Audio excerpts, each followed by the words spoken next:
An invasion in this great state of Texas has been declared. Trump is going to be running for president, and there is a big fight for Texas State House Speaker. This is time for some straight talk, folks. I'm Bunker Bob Steinhagen, and this is The Bunker Bob Show.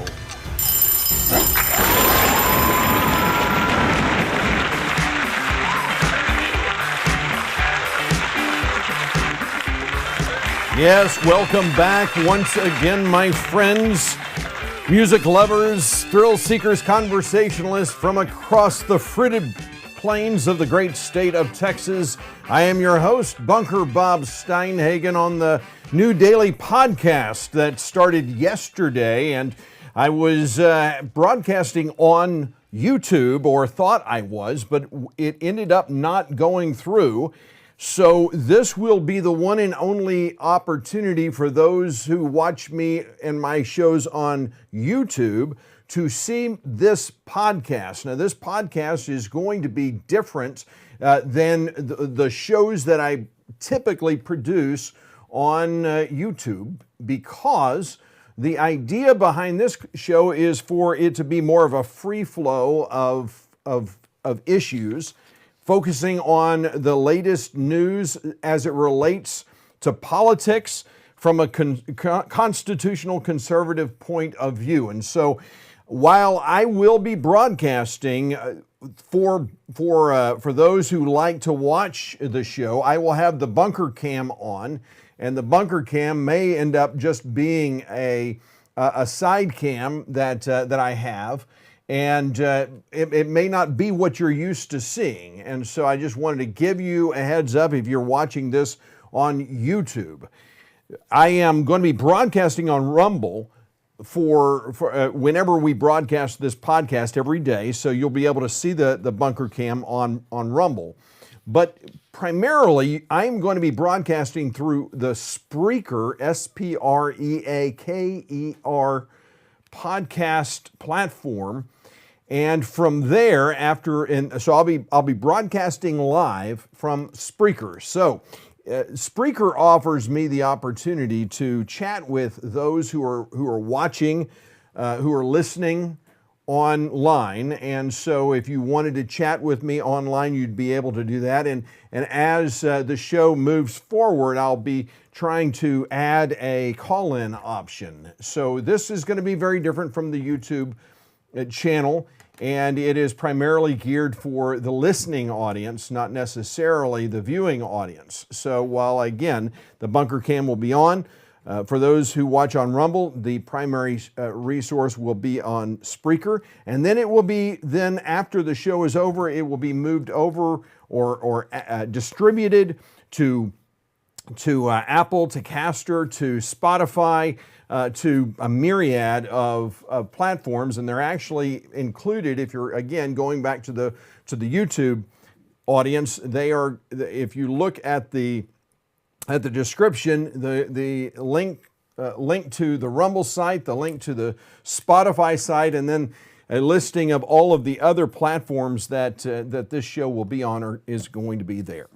So I was not planning to broadcast on YouTube again, but since my platform, since this technology is still relatively new to me, as I learn about the podcast world, trying to make sure that this is both being broadcast in audio and on Rumble and YouTube yesterday. I was able to broadcast on Rumble, but not on YouTube today. It's on both. And from then on, as I said, we'll be on Rumble from then on. And the reason I'm not going to be going on YouTube anymore is because YouTube censors what I say. Now, I will be doing a show. I will keep my show on YouTube, just so you know. I will keep my YouTube on Rumble and YouTube. That show, the basic show that I do, right now we're in the middle of looking at the different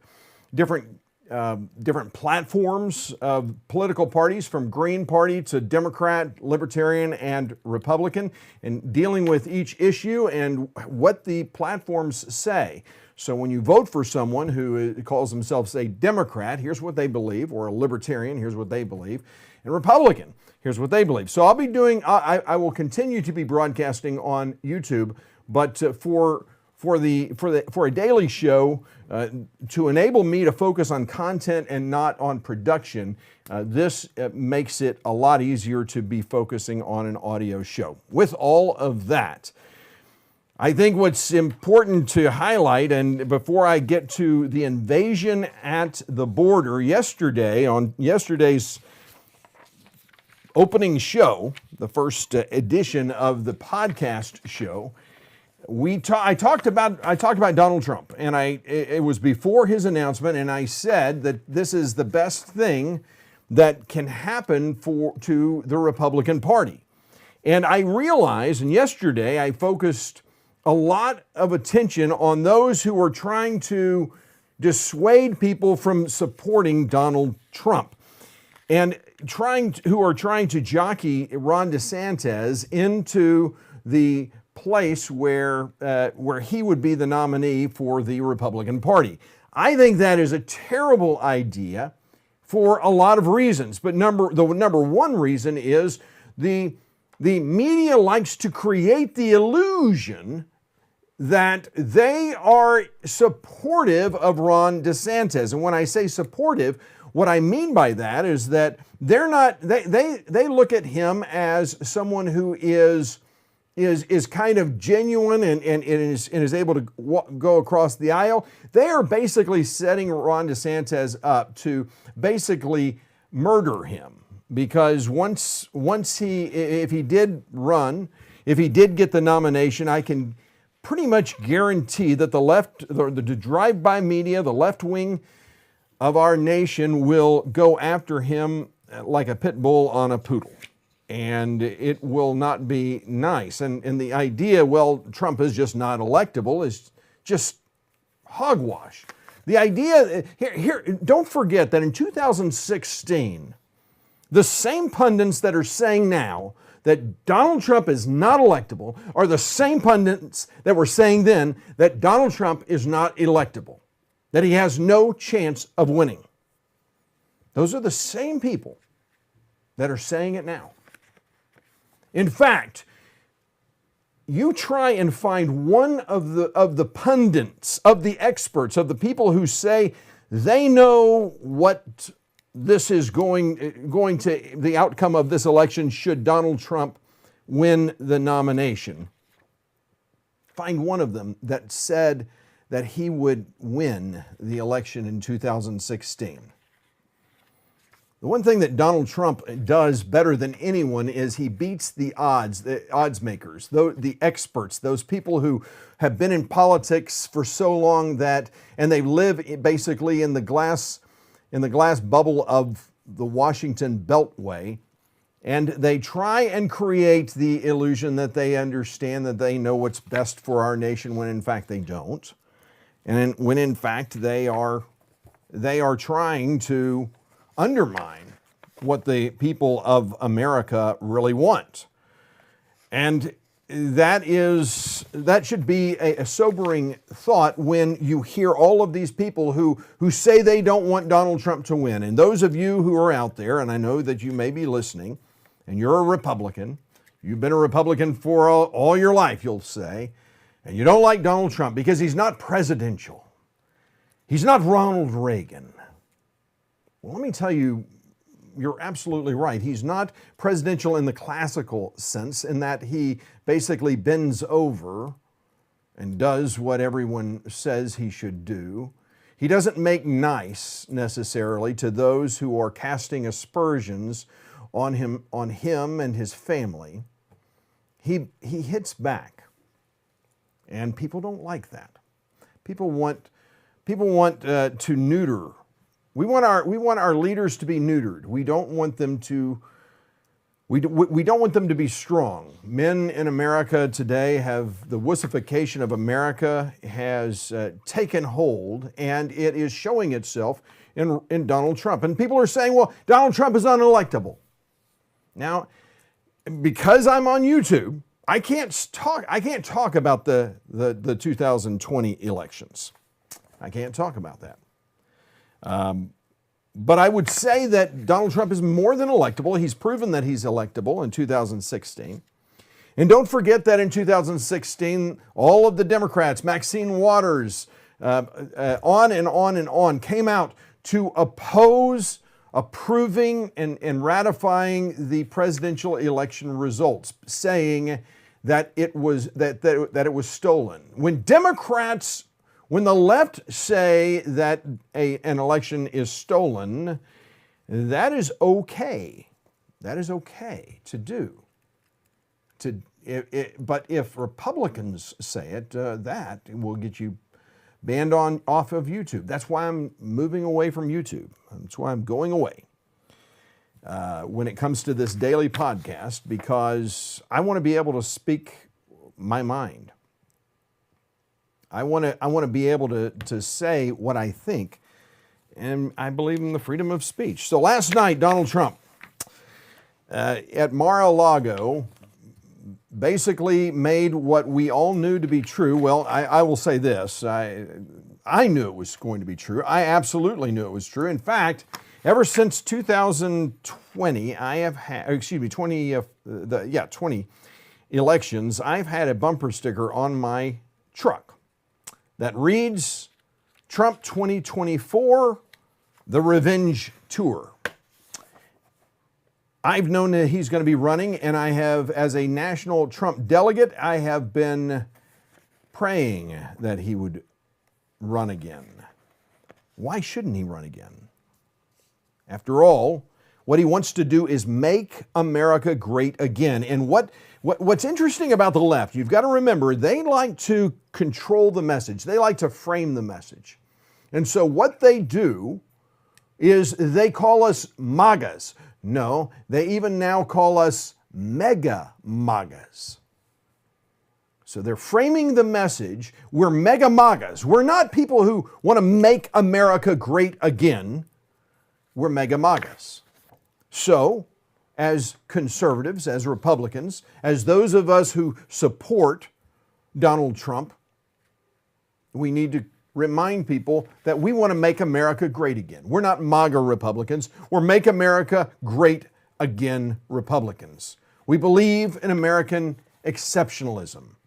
We think that there are things that our nation does and will do. We believe that there's a reason why people are beating down our borders to get in, that they want in better, worse. Why? Because we are the land of opportunity.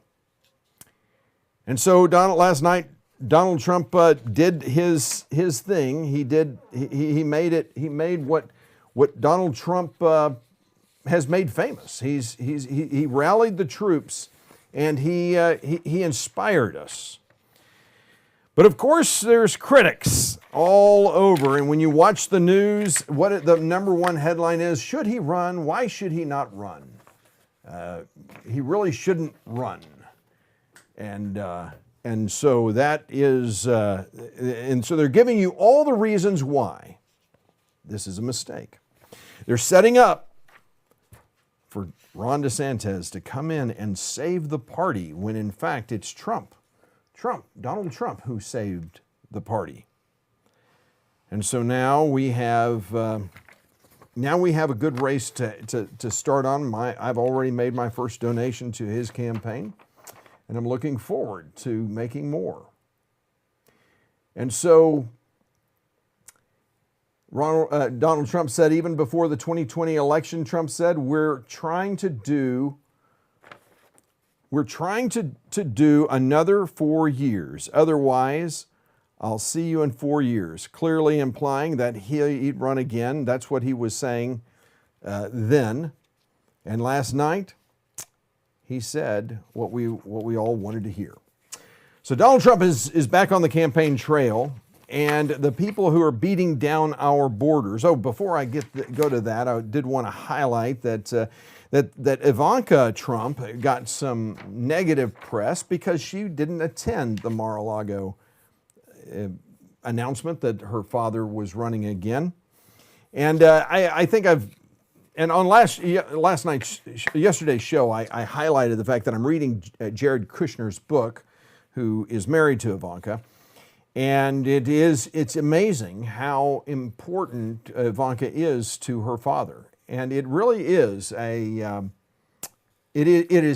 sad that she basically wants to focus on her children. Yeah, she has young children. She wants to be a mom. She wants to focus on them. I love my father, she says, I love my father very much. This time around, I'm choosing to prioritize my young children and the private life we are creating as a family. I do not plan to be involved in politics. You know, the Kushners, Ivanka Trump and Jared Kushner, they were mercilessly attacked by the left. And it's amazing what they went through. I will say this, that Ivanka was certainly an asset to her father. And it will, I think that it might be a little different this time around with her not on the trail. Something tells me that she will jump back into this at some point for the sake of her father. And so that's what I anticipate. But isn't it interesting that the press made a big deal about that, and she had to actually answer for that. That seems crazy. That seems crazy to me. So we go to the border, and Governor Greg Abbott declares formal invasion underway at the Texas border. Now, this is something that a lot of us conservatives have been wondering why it's taken so long for him to make this declaration. It really does seem like it's just a little bit. It's not too little, too late, but it does seem too late. The Texas Constitution formally declared illegal immigration at the state's Mexican border an invasion. So this is, Texas government has invoked the invasion clause of the U.S. and Texas Constitution, I should say, and I think that's the 18th Amendment. U.S. and Texas Constitution, I should say, and I think that's the 18th Amendment. To formally declare illegal immigration as the state's Mexico border as an invasion. In a letter sent out Monday, Abbott notified county judges along the Texas border that he will, quote, fully authorize Texas to take unprecedented measures to defend our state against an invasion. The recently re-elected governor also shared a portion of the letter on Twitter Tuesday morning. In the letter, Abbott outlined steps that will be taken by the state under his constitutional authority to keep the state and country safe, which includes deploying the National Guard and Texas Department of Public Safety to arrest and turn away immigrants crossing the U.S.-Mexican border, building a border wall along counties on the border, deploying gunboats to secure the border, entering agreements with other U.S. states and foreign powers to enhance border security, and providing resources for border counties to increase their efforts to respond to the border invasion. That is something. In fact, when I did the candidate forum here in the bunker with the candidates who were running for lieutenant governor and governor, and for that matter, state house and state senate, I asked that question. I asked the question whether or not they supported the governor invoking the 18th Amendment on an invasion. Now, this is a bit complicated for sure, because the responsibility of our border of the United States is the president's, is the executive branch of the federal government. In fact, the states do not have the power to enforce its borders unless we are invaded. And so you're looking at 2,000 people entering the state, coming through the border every day, and most of them coming through Texas. And Mayorkas, the head of who's supposed to be locking down our borders, continues to claim that he's been meeting with Congress. He continues to claim that our border is secure, but it's not. And so Greg Abbott is finally doing something about it. And so this puts a huge burden on the people of Texas. But if you remember, when Donald Trump was president, he was actually doing something about it. He was actually putting a border wall up that Joe Biden said stop. He was actually sending people back. And Joe Biden said, come on in. If you are anyone who would suggest that that having a border is a bad thing, protecting our nation is a bad thing, should really think again. Should really ask themselves, how exactly are we going to afford this?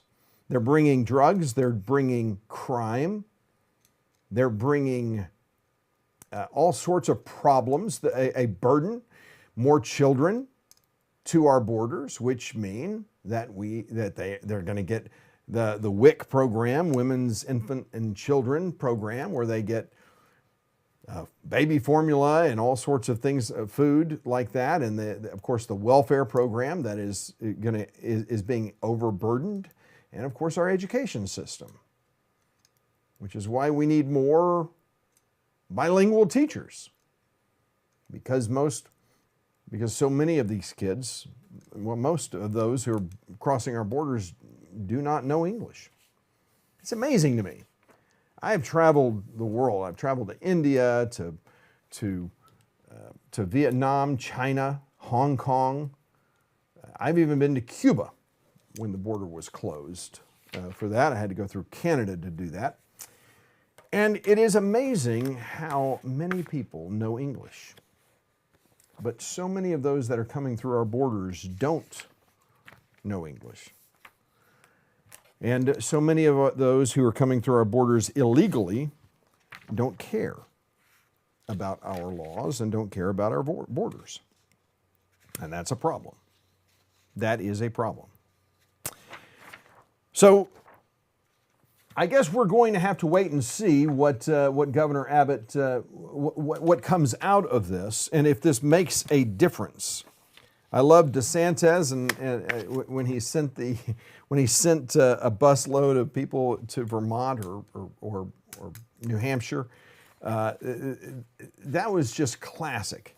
But that's a stunt that basically highlights the problem that the border states have as we take on all of these. They're not immigrants, folks. These are illegal aliens. That is the proper term for it. That is the legal term for it. Of course, we don't like to hear those types of words, so we change the vernacular and call them undocumented migrants or immigrants. But they're not.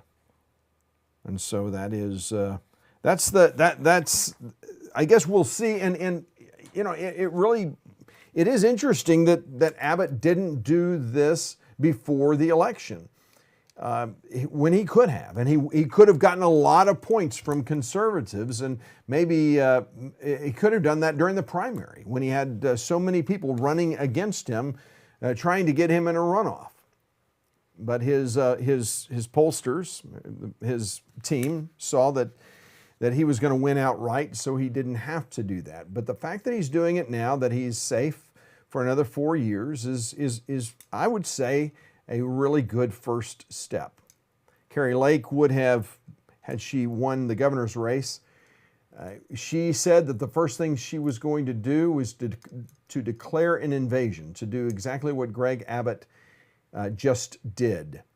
And unfortunately, she didn't win. You know, Nevada is an interesting, I'm not going to talk too much about elections on today's podcast. I am going to wait until I'm off YouTube when I can, because I have a lot to say about elections. But Nevada is a really interesting study in election politics. You know, Nevada allows the basically, what happens is they are able to identify who has not voted, and basically go to those people with ballots, with mail-in ballots, and collect those mail-in ballots from them on election day. And basically, they can identify which areas of Nevada. Las Vegas was huge for this, where they needed to pull the Democrat votes, and they were able to basically do it that way. It's all legal. It's all part of it. There's nothing illegal about it. But it is crazy to me that they're able to do that. And as I've looked into their voting system, isn't it interesting? You know, Texas, we had our election results completed that night. And one of the problems, and I will say this, that one of the problems, the big red flags for me, I am against early voting. I'll just say that. I do like Senator Hall's idea of early vote, or actually, let me strike that. He's not advocating for early voting. He too is against early voting. He recommends that we have a one voting time span, that there's not early voting. You don't separate early voting from voting day, so that there's not 2 days between or 2 or 3 days. There's not a gap between early voting and voting, so that you have a voting period where, because this is the most disturbing thing in Rockwall County. This is a real big issue, but our voting system here in Rockwall allows for the administrator, Chris Lynch, the election administrator, to basically take all of the early votes once early voting is done, and they tabulate them. So he knows who is way ahead or who is way behind before election day. And how is that okay? Because the moment at 7 o'clock on election day, the votes are posted. The early votes the early voting votes that have been already tabulated are then posted at 7 p.m., the moment that the polls close, so everyone can see them. That just reeks of an openness. And understand, this is Rockwall County, Republican stronghold. Chris Lynch, Republican. I'm talking about fellow Republicans. It's not a good system. There is nothing ethically virtuous at all. It basically opens the door for fraud. And it's one of the things that I will be advocating to eliminate in Rockwall County, is to prevent the election administrator from counting any votes until the close of the polls on election day. Because we don't need more people. What it allows him to do is basically, if he's supporting one candidate over another, which, of course, I would never think that he would do that. But if he did, he could basically alert them, hey, you need this many more votes. They're ahead of you, or you're ahead of them. So here's how many votes more you need. He can give them the exact number if he were dishonest. But of course, he's totally honest. Totally honest. Well, Texas Governor Greg Abbott called for an investigation Monday into the election process of Texas' most populous county, Harris County. That's Houston. Harris County encompasses Houston had a bad election day, starting at the time the polls opened and ending long after when they were supposed to close. The trouble started when a number of ballot machines malfunctioned. Some of those problems lasted hours and forced precincts to turn voters away. And at least 23 precincts either ran out of supplies partway through the election day or came close to running out. Sounds very familiar with what happened in Arizona, doesn't it? Some of these precincts were able to get more supplies from neighboring polling stations, but others closed their doors early and never reopened. Additionally, some voters were filling out multiple ballots because of malfunctioning machines, so there was a huge discrepancy between the number of ballots cast and the number of voters who checked in. At first, the discrepancy was about 6,000, but that number was later revised down to about 2,000. Toward the end of the day, a local circuit court judge issued an order to keep some polling places open past the 7 p.m. closing time because of the morning's delays. But that ruling was struck down by the Texas Supreme Court, though not until after thousands of people cast ballots past closing time anyway. And another court order the next day allowed officials to keep counting ballots past the mandatory cutoff time. As a result of all these issues, Governor Greg Abbott announced Monday that Texas will launch an investigation to see what went wrong. Now, Houston, obviously, I'm from Houston, born and raised in Houston, and I can say with absolute authority that it is the ugliest city on the planet. Every time I go back, I grew up in the Galleria area of Houston and went to Robert E. Lee High School. And every time I go back to that city, I just go, thank goodness I don't live in Houston anymore. There's no zoning.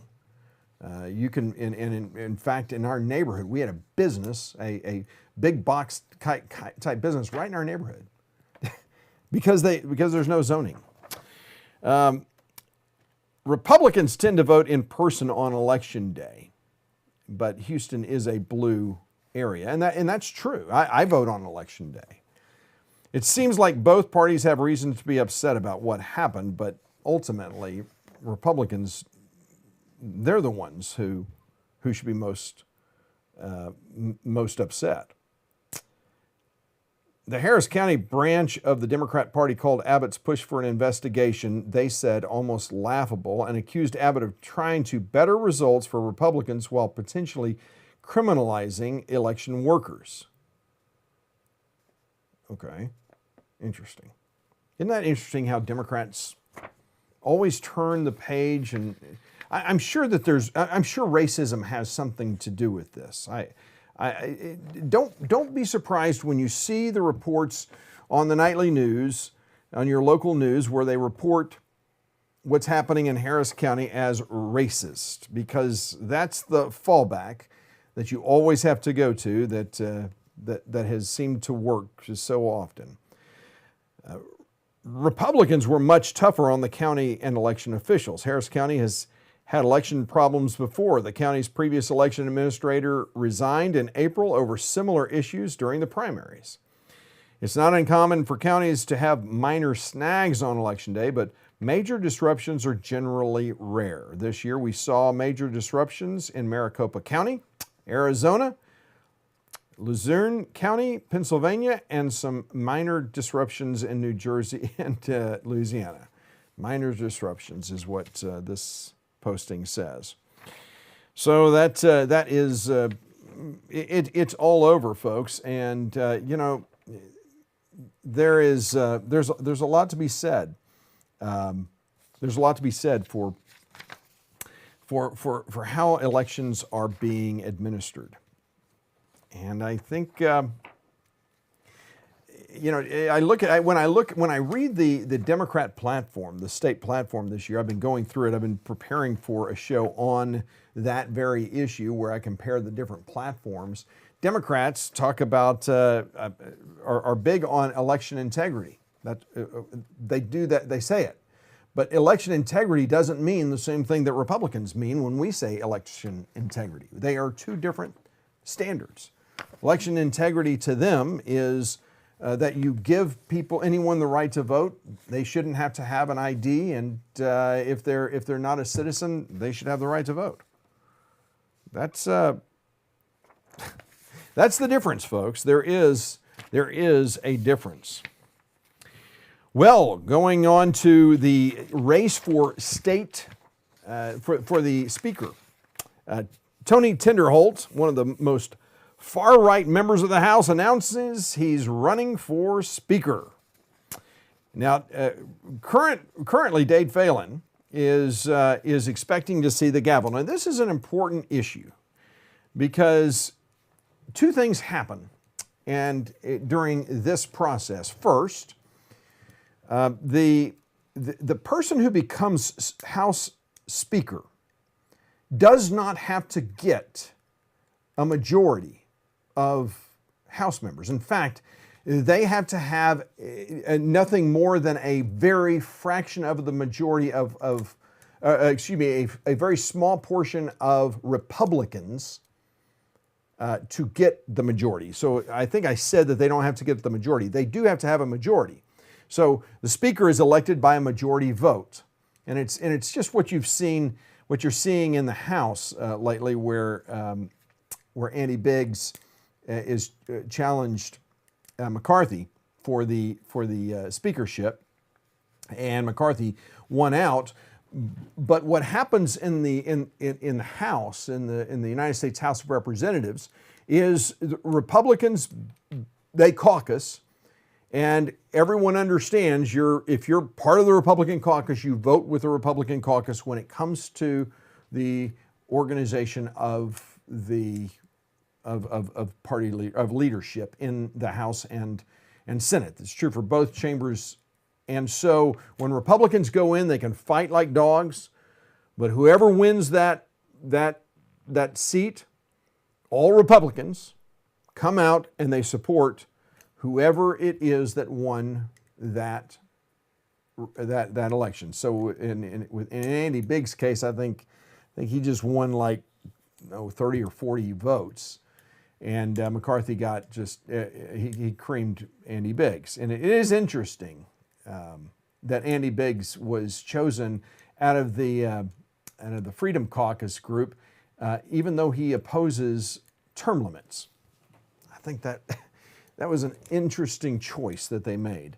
But bottom line, Kevin McCarthy is going to be our next Speaker of the House because the Republicans have the majority in the House and will vote as a caucus and vote as that majority. So they all get in line. Not true in Texas. In Texas, you have what I do in this show is I hunt rhinos, Republicans in name only. And Republicans in name only help choose who the Speaker is going to be. Because here's the key. Just like in Congress, you have to have a majority. The majority of Congress decides who's going to be the Speaker. And by the way, the Speaker of the House of Representatives does not even have to be a member of Congress. It can be anybody. Just like a Supreme Court justice does not have to have a law degree to serve on the Supreme Court. Now, it's always been someone who has served in Congress, but bottom line, the majority of Congress decides who's going to be Speaker. In the House, in this Texas State House, it's the same thing. Whoever has the most votes wins. And so, what Phelan has done, and others like him, and his predecessors like him, is basically go to the Democrats and say, I want to be Speaker. And I want your support. And then he finds however many Republicans he needs to find, however many squishes, however many rhinos that he needs to find. And basically how this works is he makes a deal with the Democrats. Now understand, this is a Republican, guy who's been elected by the people of his district as a Republican. And now the first thing he's going to do is work with Democrats, make a deal. And the deal is, I'll give you half of all the committee chairmanships if you vote for me. And he tells the 8 or 10, 12, 20, however many members of the House that he needs to pull on, all the squishes that he needs to pull on, I'll give you a chairmanship. I'll give you this perk. I'll give you that perk. And so the Democrats will caucus and they'll say, okay, we're gonna support Phelan. And so anyone opposing Phelan, guess what happens? If you oppose Phelan, and this happens a lot. Brian Slayton, by the way, has already announced that he is not voting for Phelan. He is not supporting Phelan for Speaker. Now, there is repercussions for that. Any Republican who does not vote for the winner is basically ostracized by the Speaker and by the caucus, the Republican caucus. Because here's the deal. Once you get past the magic number of whatever it takes, the Democrats plus the necessary number of Republicans to get you in office, you basically go around and say, we've got the votes. We've got the votes. So you need to vote for me. So to vote against me is an act of futility. And to challenge Phelan, man, that's a kiss of death. Tony Tinderholt says he wants to do that. He's actually doing it. And Tinderholt, who is from a representative from Arlington, has announced Friday that he is running for Speaker, challenging Dade Phelan. Tinderholt is one of the furthest right members of the chamber, and in a statement he made clear he would be running on his opposition to Democrat committee chairs. Now, why is he doing that? I wonder. Well, let's see. This past June, Republicans gathered in Houston, that ugly city. They gathered in Houston for the state convention, the state Republican convention.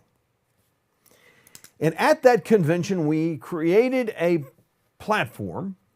It's something that you have to do every year. You start from scratch. You don't get to use the one that from the year before, which I think is ridiculous, but it is what it is. It's part of the party rules. And one of the platform positions was that that as Republicans, the Speaker, that no committee chair will be given to the other party. Now, by the way, in Washington, D.C., the majority party holds 100% of the chairs of committees. 100%. You have then a senior ranking member who is typically from the opposing party. That's how they kind of, but that senior ranking member has no power.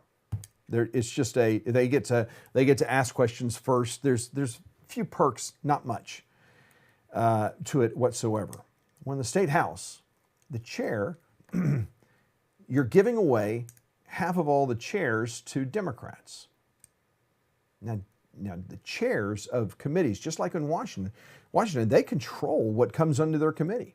They can decide whether or not their committee is going to take up a matter, whether or not it comes to the committee for a vote, which then goes to the floor. Whether or not it goes to the floor, if it doesn't go into committee, it will never get to the floor, and that's the key.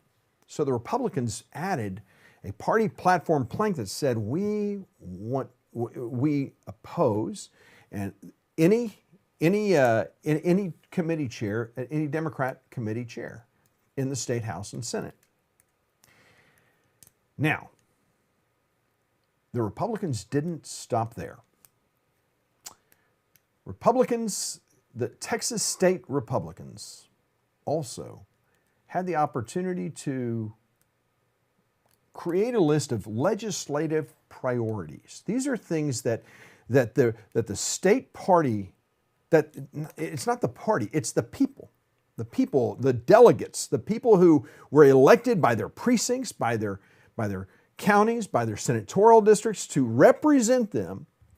And you're talking about thousands of people. These conventions are enormous. I mean, they're held this one was held at the George R. Brown Convention Center. We took up almost the entire place. This is not a few people. And overwhelmingly, the issue of Democrat committee chairs was added to the legislative priority list. That's how big of a deal this is. And so you have a man who stands on the conviction of his beliefs, Tony Tinderholt, who says, we're not going to do business as usual anymore, not in the state of Texas. And while he is labeled as one of the furthest right Republicans in the chamber, what does that mean? It means that he upholds the state platform. It means that he says, this is what Republicans in the state of Texas believe. I'm going to stand up for that. I'm going to vote for that. Anytime, by the way, anytime someone takes a stand on something, they're extreme. And it used to be someone who is principled when they took a stand, but now they are the furthest right member. They are the extremist, and they've got to marginalize these people. Tinderholt said that, will the priority legislation of the Republican Party of Texas receive a vote on the Texas House floor? Tinderholt asked. The truth is, we have no idea with our current speaker in control. Phelan is expected to run for speaker again, but has not made it official yet. He's running. His office declined to comment on Tinderholt's announcement. I think, it's amazing to me that Phelan is still in office, by the way, but he is. Tinderholt has served on the House in the House since 2015 and once was a member of the staunchy Conservative Freedom Caucus, staunchy State Republican Caucus. This is from the Texas Tribune, by the way. I had to look and see who's writing this. Staunchy State Republican Caucus. All right. The Conservative Freedom Caucus. Even before Texas' latest restrictions, he has been an ardent opponent of abortion. Oh my goodness. Filing legislation that would make it possible to charge a woman who has an abortion with criminal homicide. That's not true.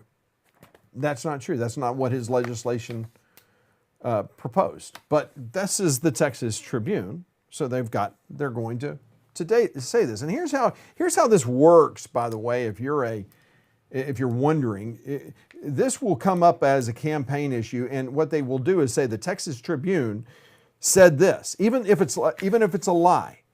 That's how lying politicians get away with saying things that are simply not true. No, it's the person who would be held criminally responsible for the homicide are the doctors. That's what he wanted to do. And they basically projected out from that piece of legislation that's what he was trying to do. Phelan has been speaker since 2021 when he was elected with near unanimous support of the 150-member chamber. Now, again, I explained how that's possible, why he gets near unanimous support. Unanimous support means that the Democrats are supporting him. He helped steer the state further right through his first session, allowing passage of the state's new laws banning almost all abortion and allowing permitless carry of handguns. Now, I will give him credit for that, for pushing, allowing those things to go through. But again, those were in spite of him, not because of it. But his critics on the right have not been satisfied, arguing conservative priorities will always be held back if the minority party is permitted to chair committees and control what legislation reaches the committees, not the floor. They're saying what legislation reaches the floor. What legislation reaches committees? Because if it doesn't go to committee, it will never get on the floor. Like his GOP predecessors, Phelan has given some chairmanships to Democrats, including on the prominent House Public Education Committee. In his statement, Tinderholt pointed out that over 80% of March primary voters agreed with a non-binding ballot proposition saying Democrats should not be committee chairs. Yeah, that's right. That was actually part of. That was something we voted on as well. That is a great point. In addition to appointing committee chairs, the speaker has heavy influence over what legislation makes it out of the chamber. Okay. Well, if it's not in the committee, if it doesn't come before the committee, it doesn't get to the chamber. All 150 members vote on the speaker position at the start of the biennial regular session, which starts in January. While Phelan did not comment on Tinderholt's announcement, one of his lieutenants, GOP Representative Dustin Burrows of Lubbock, was dismissive of the news on Twitter. He wrote, "You aren't actually a real candidate for speaker until at least 20 members will say they are with you," said Burris, who chairs the House Calendars Committee. 20 members, that's all he needs. See, that's the key. That's all Phelan needs is 20 members. They just kind of let the cat out of the bag. We just need 20. We just need 20 Republicans to support Phelan. He'll give them the perks that they want, and then they will basically banish Phelan, or excuse me, they will Tinderholt. They will banish him, and Tinderholt will never be heard from again, not in legislation and not on the floor of the House. That's how they work. These are Republicans, folks, and that's what I'm trying to do, is highlight what is going on in our state, in our nation. The Republicans who say they believe in limited government, who say they believe in fiscal responsibility, but do the exact opposite of what they say they want to do. And this is why our state gets itself in trouble. This is why our nation gets itself in trouble, because we've got so many people out there who get elected and stay elected. Why? And this is the key. If you're a voter and you vote for someone because you like them or because they're a friend of yours, you are the problem. You're the problem. I had a neighbor who was running for city council, and I was new to the neighborhood, and she asked if I would support her campaign. Of course, yes, I'm glad to do that. Put a sign in my yard, and then I got a mailer that came out just a few weeks before the election, and it said it was from the incumbent, who basically highlighted all of the things that he had done and how he was trying to protect our city. And this neighbor of mine was running against him. So I asked her, I said, why are you running against him? Is what he's saying true? She said, yes, everything he says is true. I said, then why would you run against him? Why not run against one of these other guys that was trying to basically screw the citizens of our city? And her answer was very enlightening. Her answer was, well, because that was my seat. That was my seat. This is the way people think who are in public office. You see, she had served, I think, 18, 20 years, whatever. I don't know how many years she served, but she served a number of years in city council, and she was in that place on city council.